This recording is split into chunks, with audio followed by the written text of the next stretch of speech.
வணக்கம். நான் உங்கள் எக்ஸாம் குரு காளி. அனைவருக்கும் 80வது இந்திய விடுதலை திருநாள் நல்வாழ்த்துக்கள்.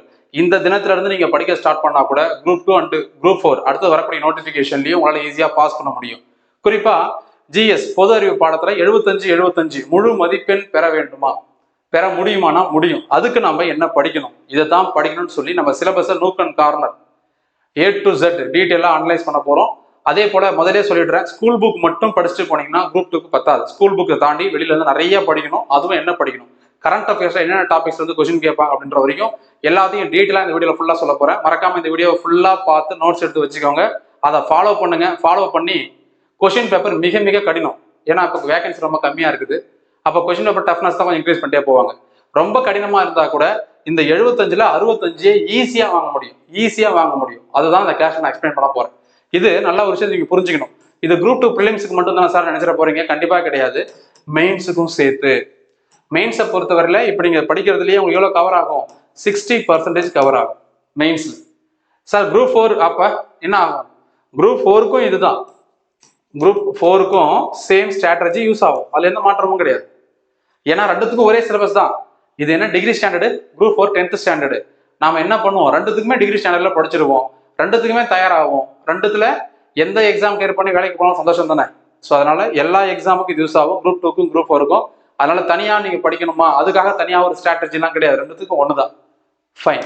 இந்த வீடியோல எல்லாத்தையும் நான் டீட்டெயிலாக எக்ஸ்பிளைன் பண்றதுக்கு முன்னாடி நம்ம ஆன்லைன் கோர்ஸ் பத்தின இன்டிமேஷன் கொடுத்துட்டு போகலாம். நாம ஜிஎஸ்க்கு குரூப் 1 ஸ்டாண்டர்ட்ல ஒரு ரெக்கார்டட் வீடியோ கோர்ஸ் கொடுக்குறோம். இது TNPSC, SSC, railway, SI, police எல்லா எக்ஸாமுக்கும் யூஸ் ஆகிற வகையில குரூப் 1 ஸ்டாண்டர்ட்ல இருக்கும். தமிழ் அண்ட் இங்கிலீஷ்ல ரெக்கார்டட் வீடியோ கோர்ஸ். இது தமிழ்ல இருக்கும், இங்கிலீஷ்லயும் பைலிங்க்ல இந்த கிளாஸஸ் இருக்கும். லைவ் கிளாஸ், டெஸ்ட் சீரிஸ்லாம் கிடையாது. குரூப் 1 ஸ்டாண்டர்ட்ல சிலபஸை எடுத்து நீட்டா எக்ஸ்பிளைன் பண்ணி உங்களுக்கு புரியுற வகையில இந்த வீடியோ கோர்ஸ் இருக்கும். ரெக்கார்டட் வீடியோ கோர்ஸ் தான். நீங்க எப்போ ஃப்ரீயா இருக்கீங்களோ, உங்களுக்கு எப்போ டைம் கிடைக்குதோ அப்போ இந்த வீடியோஸ் பார்த்து கிளாஸை புரிஞ்சுக்கிட்டு டவுட்ஸ் வந்தா இந்த நம்பருக்கு நீங்க உங்க டவுட்ஸை கிளாரிஃபிகேஷன் பண்ணிக்கலாம். வீடியோ பார்த்து முடிச்சுட்டு பிடிஎஃப் வச்சு நீங்க நோட்ஸ் எடுத்துக்கலாம். இந்த video and PDF first time மட்டும் இன்டர்நெட் யூஸ் பண்ணி நீங்க டவுன்லோட் பண்ணி வச்சுக்கலாம். அடுத்ததெல்லாம் நீங்க ஆஃப்லைன்லேயே பார்த்துக்கலாம். அடுத்த ரொம்ப முக்கியமான விஷயம், இது ஆண்ட்ராய்டு ஃபோனுக்கு மட்டும் தான் சார், அப்படி கிடையாது. ஆண்ட்ராய்டு, ஐஃபோனு, வெப்சைட்ல, டேபு, கம்ப்யூட்டர், லேப்டாப் இதுலையும் உங்களால் பார்த்துக்க முடியும். எல்லா லிங்க்கும் இந்த வீடியோக்கு டிஸ்கிரிப்ஷன் இருக்குது.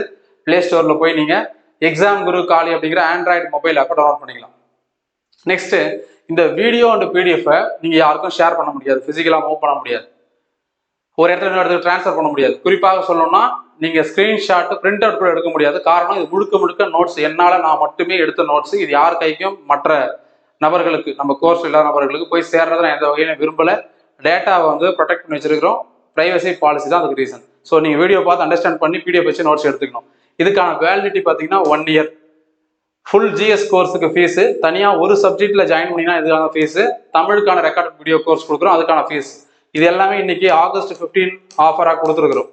ஸோ இந்த ஆஃபர்ல இந்த ஃபீஸ்லாம் இருக்குது. இதுக்கப்புறம் இந்த ஃபீஸ் எல்லாமே இன்க்ரீஸ் ஆகிடும். ஸோ அதுக்கு முன்னாடியே ஜாயின் பண்ணிக்கோங்க. உங்க ஃப்ரெண்ட்ஸ் யாருக்காவது தேவைப்பட்டாலும் அவங்களுக்கும் இதை ரெஃபர் பண்ணுங்க. இதில் நம்ம சொல்லியிருக்கக்கூடிய விஷயங்களை தெளிவாக பார்த்து புரிஞ்சுக்கோங்க. டெமோ கிளாஸஸ் தேவைப்படுறவங்க 8870302702 அப்படிங்கிற நம்பருக்கு வாட்ஸ்அப் மெசேஜ் பண்ணுங்க, கால் பண்ண வேண்டாம்.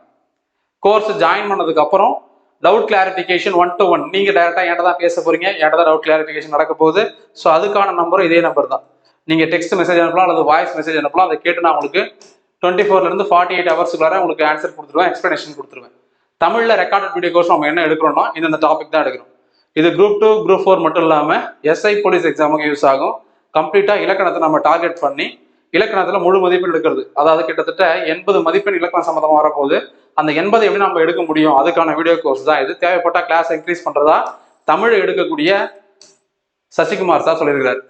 ஃபர்ஸ்ட் எல்லாருமே ஒதுக்கி விடுறது, கடைசியா பார்த்துலான்னு சொல்றது சயின்ஸ். காரணம் என்னன்னா நிறைய படிக்கணும், அதுல வரக்கூடிய கேள்விகள் மிக குறைவு. இப்ப நம்ம எந்த ஆர்டர்ல படிக்கணும், எதுல அதிகமான மார்க் இருக்குதோ அதை நம்ம முதல்ல படிக்கணும். ஸோ முதல்ல நம்ம அந்த மைண்ட் செட்டுக்குள்ள வந்துடணும். ஃபர்ஸ்ட் நம்ம என்ன படிக்கணும், யூனிட் நம்பர் 4 இந்தியன் பாலிட்டி, இந்திய ஆட்சியியல், இந்திய அரசியலமைப்பு, 15 கேள்வி. அடுத்ததாக யூனிட் நம்பர் 5 இதுல இருந்து பாத்தீங்கன்னா இந்தியன் எக்கானமி, இந்திய பொருளாதாரம், தமிழ்நாடு வளர்ச்சி நிர்வாகம், இதுல இருந்து 20 கேள்வி. சார் 15 கொஸ்டின் ஃபர்ஸ்ட்ல படிச்சுட்டு 20 கேள்வி அடுத்தது படிக்கிறதா, அப்படி கிடையாது. இது ஒரு சப்ஜெக்ட், இது 2 சப்ஜெக்ட். அடுத்ததாக யூனிட் நம்பர் 6, இதுவும் அப்படிதான். தமிழ்நாட்டினுடைய லிட்ரேச்சர் பார்ட் 1, ஃப்ரீடம் ஸ்ட்ரகிள் 1, அதாவது இலக்கியம் மரபு பண்பாடு 1, திருக்குறள் அதே வந்துடும். அதுக்கப்புறம் பார்த்தீங்கன்னா விடுதலை போராட்ட வரலாறு. ஸோ இதுல இருந்து பார்த்தீங்கன்னா உங்களுக்கு எவ்வளோ கொஸ்டின்ஸ் கேட்குறாங்க, 20 கொஸ்டின்ஸ் கேட்குறாங்க. 2 சப்ஜெக்ட் படிக்கணும், ஆனால் 20 கேள்வி கேட்குறாங்க. இந்த ஆர்டரை தான் நீங்கள் படிக்கணும். ஏன்னா கடைசியில் படிக்கக்கூடியதுல இருந்து நம்ம மிஸ் பண்ணா கூட நம்மளுக்கு மார்க்ஸ் வந்து கொஸ்டின்ஸு குறையதான் போகுது. 1, 2 தான் மிக மிக குறைவானதாக இருக்கும். ஆனால் நீங்கள் இதெல்லாம் கடைசியாக படிச்சிங்கன்னா பெரிய சப்ஜெக்டை விட்டுட்டீங்கன்னா நிறைய மார்க்ஸ் நம்மளுக்கு போயிடும். அதனால முதல்ல இதெல்லாம் நீங்கள் படிங்க. 4, 5, 6 முதல்ல படிங்க. அதன் பிறகு நீங்கள் எங்கே போகலாம் அப்படின்னு பார்த்தீங்கன்னா யூனிட் நம்பர் 3. இதில் 2 சப்ஜெக்ட் இருக்குது. ஒன்று ஏன்ஷியன்ட் அண்டு மிடிவல் ஹிஸ்ட்ரி, அதாவது பழங்கால மற்றும் இடைக்கால வரலாறு. அடுத்ததாக இந்தியன் நேஷனல் மூவ்மெண்ட். இது 2த்தையும் படித்தாலே 10 கேள்வி தான். அதில் ஒரு 5 கேள்வி, இதில் ஒரு 5 கேள்வி. கரெக்டுங்களா? ஸோ இதுதான் நம்ம படிக்க வேண்டிய ஆர்டரு. அதன் பிறகு நீங்கள் என்ன பண்ணலாம்னா யூனிட் நம்பர் 2 ஜியாகிரபி 5 கேள்வி, யூனிட் நம்பர் 1 சயின்ஸு 5 கேள்வி. ஆனால் சயின்ஸில் 3 சப்ஜெக்ட் படிக்கணும், ஃபிசிக்ஸ், கெமிஸ்ட்ரி, பயாலஜி. 3 சப்ஜெக்ட் படித்து நம்ம 5 கேள்வி. அந்த 3 சப்ஜெக்ட் இல்லை, அந்த பயாலஜி 2ஆ பிரிச்சா பாட்டனி ஜுவாலஜி 2, மொத்தமாக physics, chemistry, botany, zoology 4 subject படித்தா 4 கேள்வி. அப்போ ஒரு சப்ஜெக்ட்டுக்கு ஒரு கேள்வி தான் வருது. அப்போ அதனால சயின்ஸ் நம்ம கடைசியாக வச்சிருக்கிறோம். ஆனால் சிலபஸில் பார்த்தீங்கன்னா ஃபர்ஸ்ட்லேயே சயின்ஸ் தான் கொடுத்துருக்குறோம். அப்போ நம்ம என்ன சார் பண்ணலாம்? சிலபஸில் பொறுத்த வரையில் குரூப் 1, குரூப் 2 2மே டிகிரி ஸ்டாண்டர்ட் தான். சயின்ஸ்ல இருந்து பார்த்தீங்கன்னா கேள்விகள் சொற்பம். அதனால தான் சயின்ஸை கடைசி ஆப்ஷன் எல்லாம் வச்சிருக்காங்க. இந்த சயின்ஸை பொறுத்தவரையில் நம்ம ஸ்கூல் புக்ஸ் தான் main. 6th to 12th school book தான் நீங்கள் படிக்கணும் ஃபர்ஸ்ட்.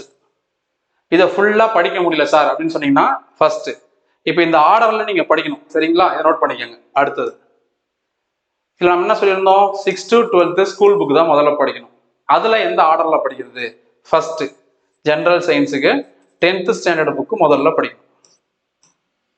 ரெண்டாவது 11th 12th புக்கு. இது எல்லாமே சிலபஸை வச்சுக்கிட்டு சிலபஸ்ல இருந்து படிங்க.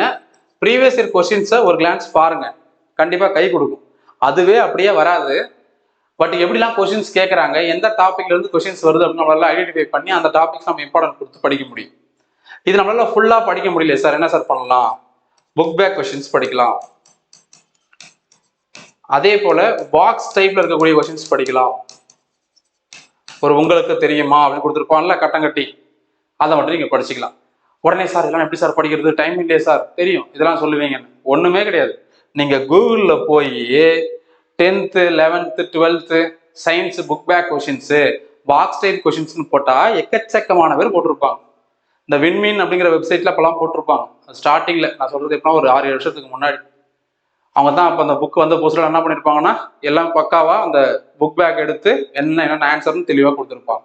அதே போல பாக்ஸ் டைப்பும் நிறைய இன்ஸ்டியூட்ல, நிறைய யூடியூப்ல, நிறைய டெலகிராம் சேனல்ல ஃப்ரீயாவே பிடிஎஃப் கொடுத்துருக்காங்க. ஸ்கூல் புக்கை மட்டும் எடுத்து ஸ்கூல் புக்ல அந்த புக் பேக் மட்டும், அதே போல பாக்ஸ் டைப் கொஸ்டின்ஸ் மட்டும் எடுத்தும் போட்டு வச்சிருக்காங்க. அப்போ அதெல்லாம் எடுத்து நீங்க என்ன பண்ணலாம், படிச்சுக்கலாம். நீங்களா எடுக்க வேண்டிய அவசியம் இல்லை, நிறைய கூகுள்லயே இருக்குது. நீங்க போய் தேடுறது மட்டும் தான் அவங்க வேலை. ரைட்டுங்களா? ஸோ இதை படிங்க போதும். இதை படிச்சா எவ்வளவு கொஸ்டின்ஸ் சார் போட முடியும்? 5ல் 3 கொஸ்டின்ஸ் அசால்ட்டா போடலாம்.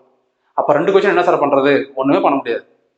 சயின்ஸை பொறுத்தவரையில 2 ஆப்ஷன் தான்.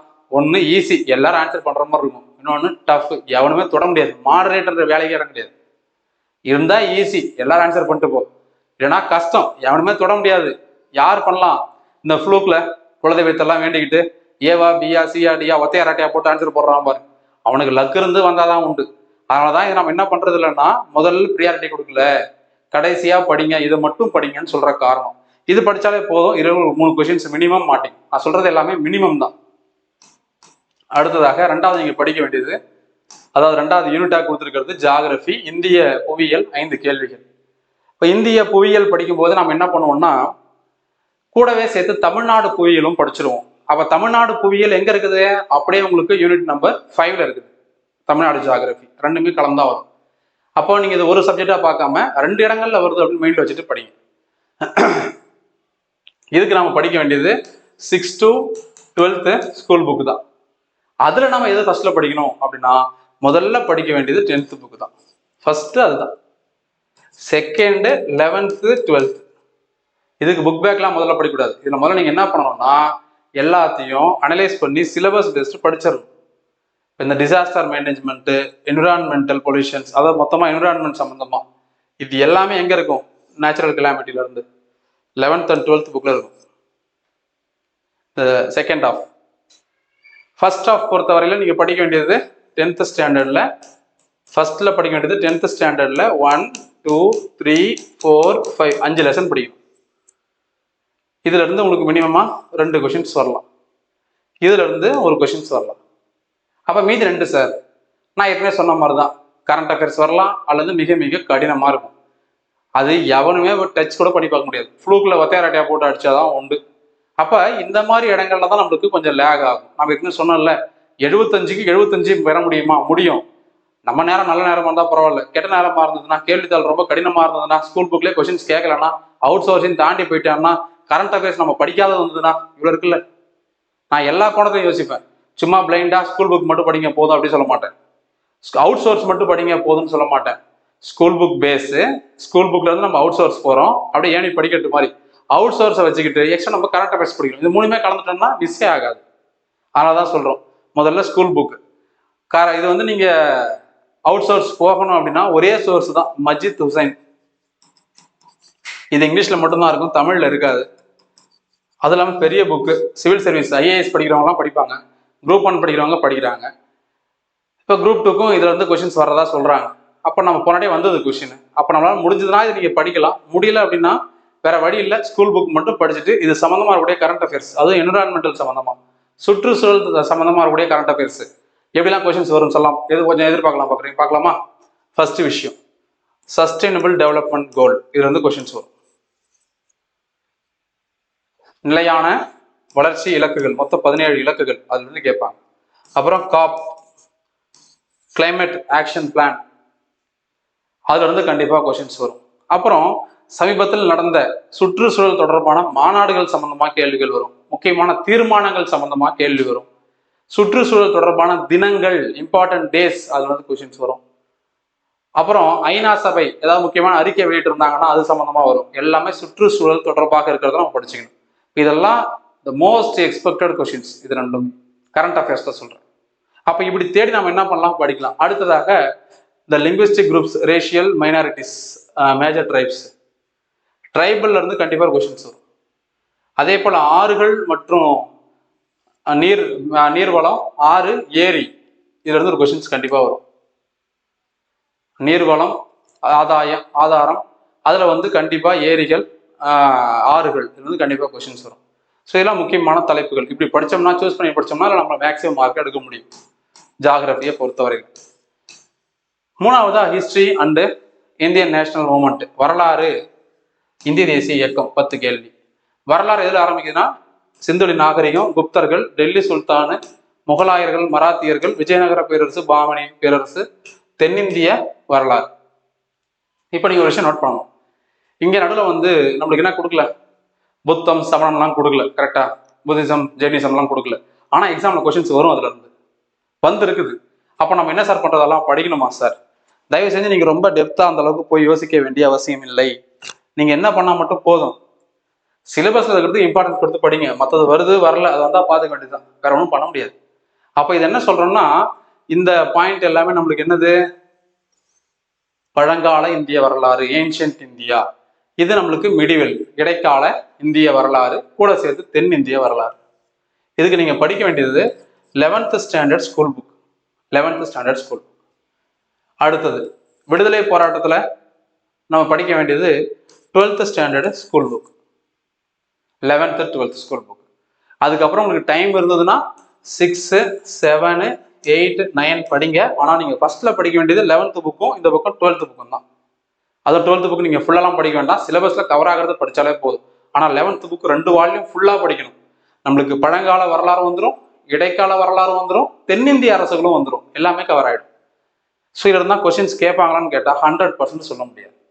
ஏன்னா இது டிகிரி ஸ்டாண்டர்டு, எதுல இருந்து வேணா கொஸ்டின்ஸ் கேட்கலாம். அப்போ நீங்க காலம் மிக குறைவா இருக்குது. இப்போ நம்ம வந்து பூனம் தலால் தஹியா அப்படிங்கிற புக்கை நம்ம ரெஃபர் பண்றோம். எல்லாருக்குமே நம்ம அதை கைட் நம்ம வந்து இதை படிச்சீங்கன்னா கண்டிப்பா மார்க் ஸ்கோர் பண்ணலாம் அப்படின்னு கைட் பண்ணிட்டு வரோம். அவங்களுக்கும் இந்த விஷயத்த தெரியப்படுத்துறோம். ஆனா அதெல்லாம் படிக்கிறதுக்கு காலம் இருக்குதான்னு கேட்டீங்கன்னா குறைவு. முடிஞ்சவங்க அதை படிக்கலாம், டைம் இருக்கிறவங்க படிக்கலாம், முடியாதவங்க தயவு செஞ்சு அதுக்காக டைம் வேஸ்ட் பண்ண வேண்டாம். ஆனா கண்டிப்பா நீங்க விடுதலை போராட்ட வரலாறுக்கு என்ன படிச்சு ஆகணும்? வெங்கடேசன் சார் புக்கை படிக்கணும். விடுதலை போராட்ட வரலாறுனே புக் இருக்குது, அந்த புக்கை படிச்சா போதும். அதுலயே உங்களுக்கு எல்லாமே கவர் ஆயிடும். இதுல 5க்கு 5 ஈஸியா வாங்க முடியும்.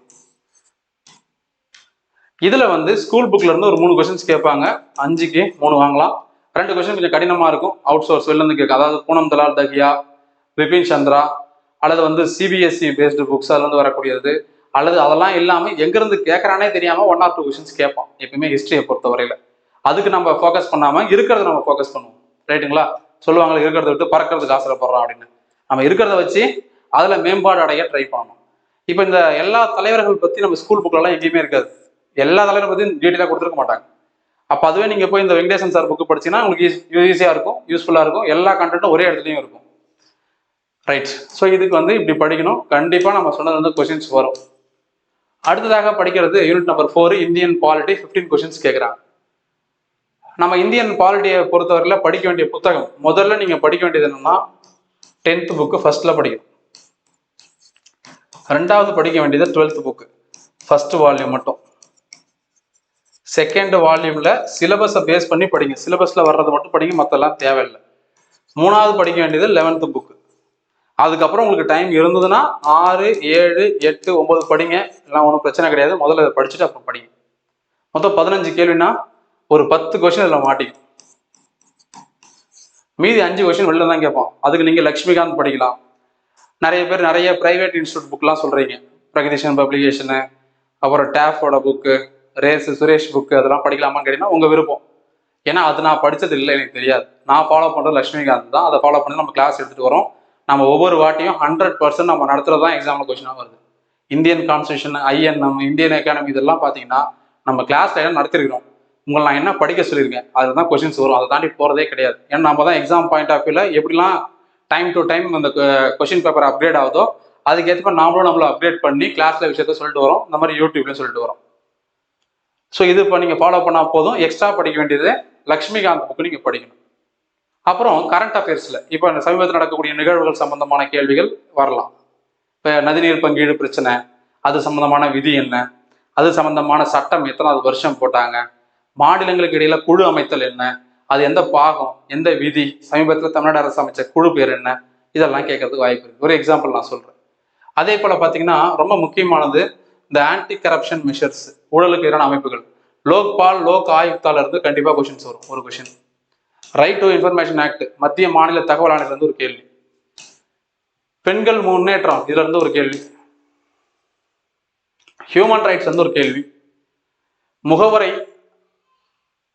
முகவரையில இருந்து கண்டிப்பா ஒரு கேள்வி வரும். அதே போல fundamental rights, fundamental duties, citizenship, இது 3த்துல இருந்து 2 கொஸ்டின் கண்டிப்பா வரும். ஸோ இதெல்லாம் பார்த்தீங்கன்னா 100% எக்ஸ்பெக்டட். கட்டாயமா இதெல்லாம் தேர்வுல கேட்பாங்க அப்படின்னு சொல்லியே படிக்கலாம். அடுத்ததாக இந்த பஞ்சாயத்து ராஜ், அப்புறம் மத்திய மாநில அரசுகள், இதுதான் இருக்கிறது ரொம்ப ரொம்ப முக்கியமான டாபிக். இதுல இருக்கிறதுலே எல்லாமே முக்கியம்தான், அதுல முக்கியம் இது. கடைசியா இதுல வந்து சொல்லாத ஒரு விஷயம் இருக்குது, ஆனா சிலபஸ்ல இல்லாதது எக்ஸாம்ல கேட்பான். 100% கேட்பான். அது இல்லாம ஒரு கொஸ்டின் பேப்பர் இருக்கவே இருக்காது. அப்படி மீறி இல்லைன்னா நான் கிளாஸே எடுக்கல. என்ன டாபிக் அது? கான்ஸ்டிடியூஷனல் பாடி, நான் கான்ஸ்டிடியூஷனல் பாடி. அரசியலமைப்பு சார்ந்த இயக்கம், அரசியலமைப்பு சாராத இயக்கம். கண்டிப்பா கொஸ்டின்ஸ் வரும். நான் சொல்றேன், எழுதி வச்சுக்கோங்க. கான்ஸ்டிடியூஷனல் பாடியில ஒரு 10 இருக்குது. அரசியலமைப்பு சார்ந்த இயக்கம். விதி 76 மத்திய அட்டர்னி ஜெனரல், 165 மாநிலத்துல அட்வொகேட் ஜெனரல், அப்படியே 324 தேர்தல் ஆணையம், அப்படியே 350 பி சிறப்பு அலுவலர், ஒரு மொழி சிறுபான்மையினருக்காக, special officer for linguistic minorities. அப்படியே வந்தீங்கன்னா மத்திய அளவில் மாநில அளவில் இருக்கக்கூடிய முக்கியமான அதிகாரிகள், அங்க பிரதமர், இங்க முதல்வர், அங்க பிரசிடென்ட், இங்க கவர்னர், அங்க சுப்ரீம் கோர்ட், இங்க ஹை கோர்ட். இந்த 2 லாஜிக்கு நீங்க நல்லா புரிஞ்சுக்கிட்டாலே போதுமானது. அதுக்கப்புறம் தேசிய பட்டியலினத்திற்கான ஆணையம், பழங்குடியினர் ஆணையம், பிற்படுத்தப்பட்டோருக்கான ஆணையம். வேற ஏதாவது முக்கியமான விட்டுமா? மத்திய மாநில பொது பணியாளர் தேர்வாணையங்கள், இதெல்லாம் இப்ப நான் சொன்ன செட் எல்லாமே கான்ஸ்டிடியூஷனல் பாடி, அரசியலமைப்பு சார்ந்த இயக்கம். கான்ஸ்டிடியூஷன் இருக்குது, ஆர்டிகல் நம்பர் இருக்குது. அப்படி இந்த பக்கம் நிதி ஆயோக், அதுக்கு முன்னாடி இருந்த planning commission, national development council, அதுக்கப்புறமா ஆர்டிஐல 2 இருக்குது, central state information commission. Human rights கமிஷன்ல 2 இருக்குது, central state national human rights commission, state human rights commission, CBI, CVC. இது எல்லாம் நோட் பண்ணீங்கன்னு வச்சுக்கோங்களேன். இதெல்லாம் இதுல வருது உங்களுக்கு நான் கான்ஸ்டிடியூஷனல் பாடி. இந்த 2 வச்சுக்கோங்க. இந்த நான் கான்ஸ்டிடியூஷனல் பாடியில் தான் லோக்பால், லோக் ஆயுக்தா, லோக் அதாலத் அதெல்லாம் வருது. இப்போ யோசிச்சு பாருங்க, இந்த 2ம் படிச்சிட்டீங்க. இது ஒரு 10 இருக்கும், ஒரு 10 இருக்கும், 20 படிச்சிட்டிங்கன்னா 4 கொஸ்டின் கன்ஃபார்ம். 15ல் 4 கொஸ்டின் வரும். அப்போ இப்படிதான் நம்ம சூஸ் பண்ணி படிக்கணும். ஸோ இதுதான். இதை தாண்டி என்ன கேள்வி கேட்குறாங்க? கேசஸ் கேட்குறாங்க, கரண்ட் அஃபேர்ஸ் கேட்குறாங்க கான்ஸ்டிடியூஷன்ல. அடுத்து ரொம்ப முக்கியமான யூனிட், 5வது யூனிட், இந்தியன் எக்கானமி, இந்திய பொருளாதாரம், டெவலப்மெண்ட் அட்மினிஸ்ட்ரேஷன் இன் தமிழ்நாடு, தமிழ்நாட்டினுடைய வளர்ச்சி நிர்வாகம். மொத்தம் 20 கேள்வி. இதில் ஒரு 10 கேள்வி கேட்பான், இதில் ஒரு 10 கேள்வி கேட்பான். இதுல வந்து பாத்தீங்கன்னா பாதி ஸ்கூல் புக்ல இருக்கும். நீங்க எக்கனாமிக்ஸுக்கு படிக்க வேண்டியது என்னன்னா, நம்ம ஸ்கூல் புக்கை பொறுத்தவரையில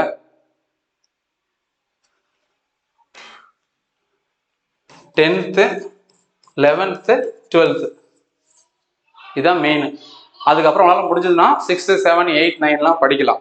ஃபர்ஸ்ட்ல படிக்க வேண்டியது 10 11 12 அவ்வளவுதான். இதை தாண்டி இந்த சிலபஸ்ல ஸ்கூல் புக்ல படிக்கலாம் அப்படின்னு எதுவுமே கிடையாது, ரொம்ப ரொம்ப கம்மி. இப்போ நீங்க இண்டிகேட்டர்ஸ், ஹியூமன் டெவலப்மெண்ட் இண்டிகேட்டர்ஸ் சொல்லலாம். இது எங்க ஸ்கூல் புக்ல கொடுத்துருக்கான். மத்திய அரசனுடைய திட்டங்கள், ரூரல் வெல்ஃபேர் ஓரியன்டட் ப்ரோக்ராம்ஸ் இருக்குது. இது 11th புக்ல இருக்குது. ஆனா அதுல இருந்தா கேட்பான்னு ஷூரா சொல்ல முடியாது. கரண்ட் அஃபேர்ஸ்ல இருந்து கொஸ்டின்ஸ் கேட்கலாம். அப்புறம் 5 ஆண்டு திட்டங்கள் ஸ்கூல் புக் 11th புக்ல இருக்குது. இந்திய பொருளாதாரத்தின் இயல்பு 11th புக்கு. பிளானிங் கமிஷன், நிதி ஆயோக், இதெல்லாம் 5 ஆண்டு திட்டம், இதெல்லாம் நம்ம ஸ்கூல் புக்ல இருக்குது. இருந்தாலும் அது சம்பந்தமா கேள்வி கேட்க மாட்டான். நிதி ஆயோக்லாம் பார்த்தீங்கன்னா ரொம்ப ரொம்ப கரண்ட் அஃபேர்ஸ் பேஸ்ட் ஆஃப் கேட்போம். அப்ப நம்ம ஸ்கூல் புக்ல இருந்து இந்த 20 கேள்விகள்ல இதுதான் படிக்க முடியும். நீங்க என்ன தேடி பாருங்க, இதை தாண்டி வாய்ப்பே கிடையாது, வாய்ப்பே கிடையாது. அப்ப என்ன சார் பண்ணணும்? நிறைய கரண்ட் அஃபேர்ஸ் படிக்கணும், நிறைய திட்டங்கள் படிக்கணும். பிரதமருடைய திட்டம், முதலமைச்சருடைய திட்டம், இதை கண்டிப்பா படிச்சுக்கணும். இப்ப முதலமைச்சர்னா இதுல இருந்து படிக்கணும். 1920 இருந்து 2026 ஜோசப் விஜய் வரைக்கும் படிக்கணும். எங்க இருந்தோம்னா கொஸ்டின் கேட்பான்.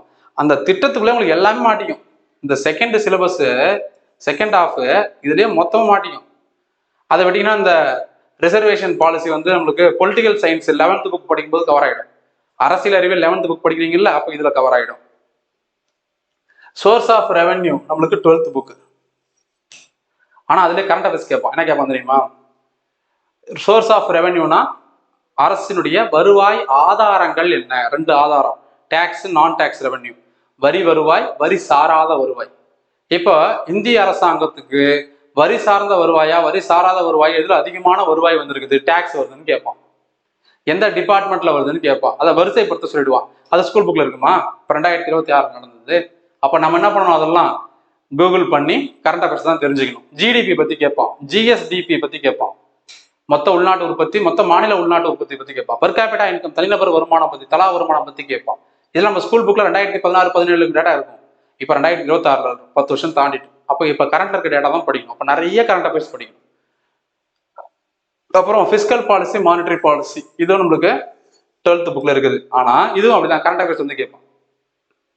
அரசாங்கத்தை வந்து நம்ம அரசு நடத்துறதுக்கு 2 முக்கியமான ஆதாரம். ஒண்ணு பணவியல் கொள்கை, மானிட்டரி பாலிசி. இன்னொன்று நிதியியல் கொள்கை, பினான்சியல் பாலிசி. இந்த பிஸ்கல் பாலிசியை யார் கொண்டு வராங்க அப்படின்னு பாத்தீங்கன்னா கவர்மெண்ட் ஆஃப் இந்தியா, இந்திய அரசாங்கம் நடத்துறாங்க. மானிட்டரி பாலிசியை கண்ட்ரோல் பண்றது யாரு? Reserve Bank of India. பணவியல் கொள்கையை நிர்வாகம் பண்றது ஆர்பிஐ. நிதியியல் கொள்கை, பிஸ்கல் பாலிசியை மானிட்டர் பண்றது யாருன்னா இந்திய அமைச்சர், இந்திய அமைச்சகம், அதுவும் குறிப்பா நிதித்துறை அமைச்சகம். ஸோ அதுல வந்து நம்ம என்ன பண்ணலாம் அப்படின்னு பாத்தீங்கன்னா கரண்ட் அஃபேர்ஸ் ரிலேட்டடா போவாங்க. இப்போ மானிட்டரி பாலிசியை கண்ட்ரோல் பண்றதுக்கு அரசாங்கம் என்னென்ன வகையான முயற்சி எடுக்குது? Bank rate, repo rate, reverse repo rate, current SLR, statutory liquidity ratio, CRR, cash reserve ratio, இந்த மாதிரி கீ ஆஸ்பெக்ட்ஸ் எல்லாம் வச்சு அதை கண்ட்ரோல் பண்ணுது அப்படின்னு சொல்லலாம். அதே போல பிஸ்கல் பாலிசியை கண்ட்ரோல் பண்ண என்ன விஷயம் பண்றாங்க? அரசாங்கம் இந்த பணவீக்கம், பணவாட்டத்தெல்லாம் எப்படி கண்ட்ரோல் பண்ணுது? அதுக்கு அரசாங்கம் நிறைய வரி சலுகை கொடுப்பாங்க, திட்டங்கள் மூலமாகவும் நடைமுறைப்படுத்தி மக்கள்கிட்ட பணப்புழக்கத்தை ஏற்படுத்துவாங்க. அப்ப பணத்தை பத்தி படிக்கணும், பணத்துடைய வகைகள் பத்தி படிக்கணும், பணம் எங்க வச்சிடுறாங்க, ஆர்பிஐ, இப்ப ஆர்பிஐ பத்தி படிக்கணும், அப்ப பணம் எங்க இருந்து வந்து, பேங்க்ல இருந்து வந்து, அப்ப எல்லா பேங்க் பத்தி படிக்கணும். ஸோ இப்படி அலசி ஆராய்ஞ்சு படிச்சோம்னா தான் இந்த டாபிக்ல நம்ம ஃபுல் மார்க் எடுக்க முடியும். அடுத்தது ஃபினான்ஸ் கமிஷன், கண்டிப்பா ஒரு கொஸ்டின். அடுத்தது குட்ஸ் அண்ட் டாக்ஸ், ஜிஎஸ்டி, வரிகள்ல கண்டிப்பா ஒரு கொஸ்டின். ஸோ இப்படியே வந்தீங்கன்னா அடுத்து நம்ம பார்க்க வேண்டியது ஹெச்டிஐ ரிப்போர்ட், ரொம்ப ரொம்ப முக்கியமானது. ஹியூமன் டெவலப்மெண்ட் இண்டிகேட்டர் ரிப்போர்ட்ல இருந்து கண்டிப்பா கொஸ்டின்ஸ் வரும். 1 or 2 கொஸ்டின்ஸ் கன்ஃபார்ம் வரும். இந்தியாவை பத்தியும் வரும், தமிழ்நாடு பத்தியும் வரும். நம்ம ரெண்டுமே தெரிஞ்சுக்கணும். அதுக்கப்புறம் இதுல இருக்கக்கூடிய மொத்த விஷயமும் நீங்க ஒண்ணு ரிசர்வேஷன் எக்ஸ்ட்ரா படிக்கணும், மற்றபடி எல்லாமே அரசனுடைய திட்டம் தான். அவன் என்னென்னமோ பேர் கொடுத்துருக்கட்டும், என்னென்னமோ அவன் சொல்லட்டும், எதுனா சொல்லிட்டு போட்டோம். எல்லா முதலமைச்சர் காலத்திலும் நடந்த திட்டங்கள், வளர்ச்சி திட்டங்கள் எல்லாம் தெரிஞ்சு வச்சுக்கணும். அவ்வளவுதான். திட்டத்துல இருந்து என்னுடைய கணிப்பு சரியாக இருந்ததுன்னா, நான் எப்பயுமே கரெக்டாக தான் ப்ரிடிக்ட் பண்ணுவேன். 20 கேள்வியில ஒரு 4 கொஸ்டின் வரும். நான் சொல்றது மினிமம், அதிகபட்சம் எவ்வளவு வந்தாலும் ஆச்சரியப்படுறதுக்கு கிடையாது. ஸோ அப்ப திட்டங்கள் நீங்க நிறைய படிச்சுக்கணும். எஜுகேஷன் அண்ட் ஹெல்த் சிஸ்டம், இது தொடர்பான திட்டங்கள் நீங்க படிச்சுக்கணும். இப்ப பாருங்க, பள்ளி கல்வித்துறையில என்ன கொண்டு வந்துருக்காங்க, ஸ்மார்ட் கிளாஸ், அதே மாதிரி ஸ்மார்ட் சிஎம், அதாவது நம்மளுடைய சிஎம் இந்த முதலமைச்சர் ஆட்சி காலத்துல ஒரு ஸ்மார்ட்டா இருக்க மாதிரி ஸ்கூலும் என்ன பண்ணும், ஸ்மார்ட்டா இருக்குமா, கிளீனா இருக்குமா, கிளீன் ரெஸ்ட் ரூமு, கிளீன் அந்த கேம்பஸ், இது ஒரு திட்டம் கொண்டு வந்திருக்காங்களா. இதே எக்ஸாம்ல கேட்டாலும் ஆச்சரியப்படுறது கிடையாது. இப்போ அதே மாதிரி எஜுகேஷனுக்கு, சாரி ஹெல்த்துக்கு, எல்லாரும் நம்ம போய் என்ன பண்ண வேண்டிய அவசியம் கிடையாது. போய் எல்லாரும் ஒரு கவர்மெண்ட் ஹாஸ்பிட்டலில் போய் ஓபி சீட்டு போட்டு கியூல நிற்க வேண்டிய அவசியம் இல்லை. வீட்டில இருந்தே ஒரு வாட்ஸ்அப் நம்பர் கொடுத்துட்டாங்க. அந்த நம்பருக்கு ஹாய்னு அனுப்புறேன்னா உங்க ஏரியாவுக்கு பக்கத்தில் இருக்க ஜிஹெச் அல்லது பிஹெச் வரும். அதில் நீங்க என்னைக்கு டேட்டு போகிற டைம் போறீங்கன்னு ஓபி சீட் எடுத்துட்டு டேரக்டா போய் டாக்டரை பார்க்கலாம். அந்த வாட்ஸ்அப் நம்பர் என்னன்னு கேட்டாலும் ஆச்சரியப்படுறதுக்கு இல்லை. அதுக்கப்புறம் நிறைய டோல் ஃப்ரீ நம்பர் கொடுப்பாங்க. இப்போ சமீப வாரமா பார்த்தீங்கன்னா ஃபேமஸா போயிட்டு இருக்குது அந்த போதைப் பொருள் தடுப்பு பேரணிகள், அதெல்லாம் போகுது. அதுக்கு அரசாங்கம் ஒரு எண்ண அறிவிச்சிருக்காங்க 1981 சொல்லிட்டு. அந்த நம்பரே எக்ஸாம்ல கேட்டலாம் ஆச்சரியப்படுறதுக்கு இல்லை. அப்ப இது 2 திட்டங்கள், 2 துறையில இருக்கக்கூடிய மொத்த திட்டங்களும் தெரிஞ்சுக்கோங்க. கன்ஃபார்ம் 2 கொஸ்டின், இதுல ஒரு கொஸ்டின் அதுல ஒரு கொஸ்டின் கன்ஃபார்ம். மற்றது எல்லாமே இதுதான். அப்புறம் அந்த ஜியாகிரபி ஆஃப் தமிழ்நாடு நான் ஏற்கனவே சொன்னேன். இது உங்களுக்கு எதுல கவர் ஆகுது அப்படின்னா 10th புக்ல 6th 7th லெசன். இதோட சேர்த்து நீங்க கரண்ட் அஃபேர்ஸ் நிறைய படிக்கணும். ஜிஐ டேக்ல இருந்து கொஸ்டின்ஸ் வரும். அடுத்ததாக நீங்க தனியா படிக்க வேண்டியது இ கவர்னன்ஸ். இப்ப பாத்தீங்கன்னா ஸ்டார், STAR, ஸ்டார் 4.0 கொண்டு வர போறாங்க. என்னது இது ஸ்டார்? எந்த துறையோடது? பத்திரப்பதிவுத்துறை. இப்ப ரெஜிஸ்ட்ரேஷன் டிபார்ட்மெண்ட் நம்ம என்ன பண்ணி ஆகணும், டைரக்டா ஆபீஸுக்கு போய் தான் ரெஜிஸ்டர் பண்ணணும். ஆனா இப்ப என்ன பண்ணிட்டாங்க, அந்த மாதிரி வேலையே கிடையாது. ஆள் இல்லா பதிவு. ஆபீஸுக்கு நீங்க வரவே வேணாம், வீட்டுல இருந்து ரெஜிஸ்ட்ரேஷன் பண்ணிக்கலாம். ஆபீஸுக்கு போய் பண்ணாலே 100 கோடி இடத்த ஆட்டையை போடுறானுங்க. வீட்டுல இருந்து போனேன்னா ஒன்றும் தெரியல. அந்த திட்டத்தை கொண்டு வர போறாங்க. அப்ப ஸ்டார் 4.0 இது எதனுடைய ஸ்கீம்னா பத்திரப்பதிவுத்துறை. இதுக்கு தான் இ கவர்னன்ஸ் யூஸ் ஆகுது. அதே போல இ சர்வீஸ் சென்டர் ஆகட்டும், நிறைய விஷயங்கள் இருக்கு. எல்லாமே இந்த இ கவர்னன்ஸ்ல தான் வரும். இதுல இருந்து ஒரு கொஸ்டின்ஸ் எக்ஸ்பெக்டட், ஒரு கேள்வி கண்டிப்பாக எதிர்பார்க்கலாம். அதுக்கப்புறம் பொது விநியோகம், பப்ளிக் டிஸ்ட்ரிபியூஷன் சிஸ்டம், கலைஞர் ஆட்சி காலத்தில் 1967 ஆரம்பிச்சு, அண்ணா இருந்த போது அவங்க கொண்டு வந்த திட்டத்தில் ஆரம்பிச்சு, அப்படியே இப்ப இருக்கக்கூடிய நவீன காலத்துல என்ன திட்டம், திட்டத்தினுடைய பேரை மாத்திட்டார் இல்லையா, ஸ்டாலின் அவர்கள் கொண்டு வந்த திட்டம் தாயுமானவர் திட்டம். முடியாதவங்களுக்கு வீட்டுக்கு எப்போ வயசானவங்களுக்கு 60 வயசு மேல இருக்கவங்களுக்கு உடம்பு சரியில்லாதவங்களுக்கு எல்லாம் ரேஷன் பொருள் எல்லாம் வீட்டுல கொடுக்குற திட்டம். ஸோ அது வரைக்கும் நீங்க படிச்சுக்கணும். கண்டிப்பா கேள்வி எக்ஸ்பெக்டட். ஸோ இவ்வளவுதான் இதை பத்தின A to Z டீடைல்ஸ். இதெல்லாம் இல்லாம நீங்க படிக்கணும்னா எந்த புக் படிக்கலாம், பா சிவா அவருடைய சோசியல் இஷ்யூஸ் புக்கு படிக்கலாம். சமூக பிரச்சனைகள் தமிழ்நாடு இந்தியா சம்பந்தமா யார் எழுதிருக்கிறாங்க, பா சிவா. இங்கிலீஷ் இருக்கு, தமிழ் இருக்கு, அதை வாங்கி நீங்க படிக்கலாம். கடைசியா நம்ம படிக்க வேண்டியது யூனிட் நம்பர் 6, தமிழ்நாட்டினுடைய வரலாறு மரபு பண்பாடு, அதோட சேர்த்து பொலிட்டிக்கல் மூமெண்ட்ஸ், அரசியல் இயக்கங்கள். 20 கேள்வி. இதுக்கு நம்ம என்ன படிக்கணும், ஃபர்ஸ்ட் பண்ண வேண்டியது தமிழ் சொசைட்டி, திருக்குறளுக்கு சொல்றேன், லிட்ரேச்சர் பார்ட்டுக்கு சொல்றேன், சங்க காலம் முதல் இக்காலம் வரையிலான இலக்கியத்துக்கு 6 முதல் 12 வரைக்கும் இருக்கக்கூடிய ஸ்கூல் புக்ஸ் படிங்க. சரியா? அதுல குறிப்பா நீங்க படிக்க வேண்டியது இலக்கியம். அந்த இலக்கியத்துல நீங்க கண்டிப்பா படிக்க வேண்டியது திருக்குறள். ஏன்னா திருக்குறள்ல இருந்து 2 கொஸ்டின் 3 கொஸ்டின் வரும். புரியுதுங்களா? திருக்குறள்ல இருந்தே 20ல 2 to 3 கொஸ்டின் கன்ஃபார்ம் வரும். அப்போ இதான் நீங்க முதல்ல படிக்கணும். அடுத்தது நீங்க உங்களுக்கு டைம் இருந்ததுன்னா தேவிரா இலக்கிய புத்தகம் படிக்கலாம், தேவிரா. ஸோ அதுவே உங்களுக்கு மேக்சிமம் இதில் கவர் ஆகிடும். இதை தாண்டி தமிழ்நாடு விடுதலை போராட்ட வரலாறை பற்றி படிக்கிறீங்க, இந்த செகண்ட் ஹாஃப் இதுக்கு நம்ம படிக்க வேண்டியது 10th standard school book, history book. ஆனால் அது மட்டும் பத்தாது, இதுக்கு நீங்கள் படிக்க வேண்டிய ஒரே book, one and only book எது? அந்த பச்சை புக்கு. இதுல இருந்து கண்டிப்பாக கொஸ்டின்ஸ் வரும், எல்லா கொஸ்டின்ஸும் இருந்தால் வருது. ஸோ இதான் அந்த புக்கு, பார்த்துக்குங்க. தற்கால தமிழ்நாடு வரலாறுன்னு சொல்லிட்டு பச்சை புக்கு. இதை படித்தாலே போதும், நீங்கள் வேற எதுவுமே படிக்க தேவையில்லை. 20ல் 10 கொஷின் இந்த செகண்ட் ஹாஃப்ல இருந்து வரும். அதில் அந்த புக்கில் இருந்தே பார்த்தீங்கன்னா ஒரு 8 கொஷின் வந்துடும். 10ல் 2 கொஷின் வெளில தான் வரும். ஏன்னா விடுதலை போராட்டத்தில் பெண்களின் பங்கு கொடுத்துருக்காங்க. பெண்களின் பங்கு வந்து அந்த புக்கில் தெளிவாக இல்லை, நிறைய இல்லை.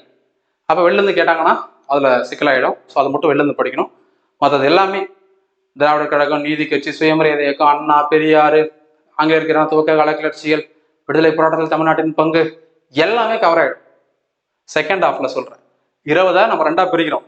இது ஒரு சப்ஜெக்ட், இது ஒரு சப்ஜெக்ட்னு. இதில் வந்து 10க்கு 8 அந்த புக்கு படித்தாலும் வாங்கிடலாம். எக்ஸ்ட்ரா சோர்ஸ் நீங்கள் கொஞ்சம் இம்பார்ட்டன்ஸ் கொடுத்து படிச்சிங்கன்னா அந்த பெண்களின் பங்கு மாதிரி டாப்பிக்கு ஃபுல் மார்க் எடுக்கலாம். ஃபர்ஸ்ட் ஹாஃப் பொறுத்தவரையில் ஸ்கூல் புக்கில் இலக்கியம், திருக்குறள் படிச்சிங்கன்னா 10க்கு 7 கேள்விகள் எளிமையாக வாங்க முடியும், ஈஸியாக வாங்க முடியும். ஸோ இவ்வளோ தான் இதுக்கான ஸ்ட்ராட்டஜி. இதை நீங்கள் அப்படியே ஃபாலோ பண்ணிங்கன்னா உங்களால் அதிகபட்ச மதிப்பெண்ணை பெற முடியும். இது இல்லாமல் கரண்ட் அஃபேர்ஸ், இது இல்லாமல் கரண்ட் அஃபேர்ஸ் நம்ம என்னென்ன படிக்கணும்?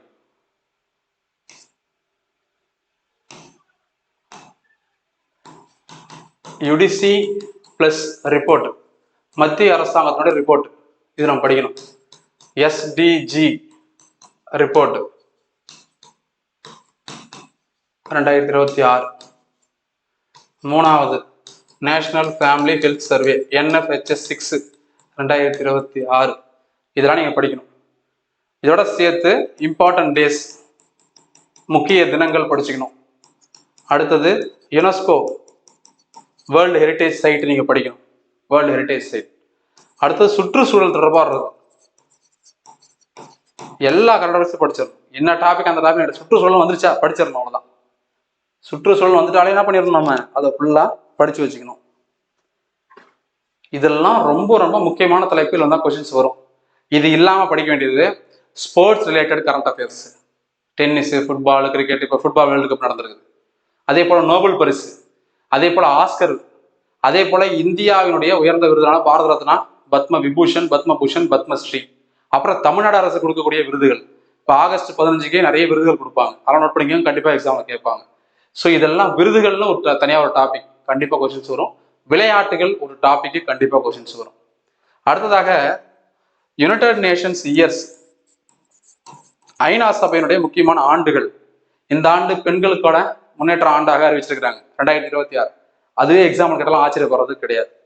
ஸோ இதெல்லாம் நோட் பண்ணி கரண்ட் அஃபேர்ஸ் படிச்சிங்கன்னா நம்ம சொன்ன 75ல் எவ்வளவு தான் கஷ்டமாக கேட்டாலும் 65 ஈஸியாக வாங்க முடியும். நான் ஃபர்ஸ்ட்லேயே சொன்ன மாதிரி நேரம் நல்லா இருந்ததுன்னா ஃபுல் மார்க் நம்ம வாங்கிட முடியும். Ton fine. ஸோ இது கண்டிப்பாக உங்களுக்கு இந்த வீடியோ யூஸ்ஃபுல்லாக இருக்கும்னு நம்புறேன். மறக்காமல் உங்கள் நண்பர்களுக்கு இதை ஷேர் பண்ணுங்கள். Group 2 2A ப்ரிலிம்ஸ் மெயின்ஸுக்கு யூஸ் ஆகும், Group 4 எக்ஸாமுக்கு யூஸ் ஆகும். நண்பர்களுக்கு ஷேர் பண்ணிட்டு நம்ம சேனலையும் ஃபாலோ பண்ணிக்கோங்க. மறக்காமல் சப்ஸ்கிரைப் பண்ணிடுங்க. இப்போ இதில் வந்து நம்மளோட ரோல் என்ன, நம்ம என்ன கிளாஸ் எடுக்கிறோம்னா சிலபஸ் ஓரியன்ட் கிளாஸ் எடுக்கிறோம். நம்ம கரண்ட் அஃபேர்ஸ் எடுக்கல. ஸ்டாட்டிக் ஜிகேல நான் PDF கொடுத்துட்றேன், நம்ம மொபைல் ஆப்லேயே இருக்கும், நீங்கள் டவுன்லோட் பண்ணி வச்சு நோட்ஸ் எடுத்துக்க வேண்டியது தான். சிலபஸ் நான் கம்ப்ளீட் பண்ணுறேன். கரண்ட் அஃபேர்ஸ் நீங்கள் படிக்கணும், GS பொறுத்தவரையில். ஸோ அதுதான் இந்த course. Group 1, Group 2, Group 4. Group 1, Group 2ல 50% mains use ஆகும். இதுக்கான ஃபீஸ் இதுதான், ஃபுல் கோர்ஸ். தனியாக ஒரு சப்ஜெக்ட் ஜாயின் பண்ணிங்கன்னா தமிழ் கோர்ஸுக்கான ஃபீஸ் இது. இது எல்லாமே இந்த ஆகஸ்ட் 15 ஆஃபராக கொடுத்துருக்குறோம். அடுத்தது இந்த ஃபீஸ் எல்லாமே மாறிடும். அதுக்கு முன்னாடியே ஜாயின் பண்ணிக்கோங்க. உங்கள் ஃப்ரெண்ட்ஸ் யாருக்காவது தேவைப்பட்டாலும் அவங்களுக்கும் ரெஃபர் பண்ணுங்க. திரும்பவும் சொல்கிறேன், தமிழுக்கு இந்த நடத்திருக்காரு சசிகுமார் சார், 100க்கு 80 ஈஸியாக வாங்க முடியும். அதே போல் நாம் GSக்கான கிளாஸ் கொடுத்துருக்குறோம்.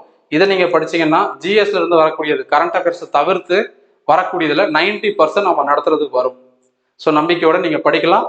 போன வருஷம் எத்தனை கேள்விகள் வந்ததுன்றதை நம்ம ப்ரூஃப் வீடியோ இதே சேனலில் போட்டிருக்கிறோம், அதையும் செக் பண்ணி பார்க்கலாம். ஸோ ஒரு நல்ல நாளில் நல்ல முடிவு எடுத்து நல்ல துவக்கமாக அமைய வாழ்த்துக்கள்.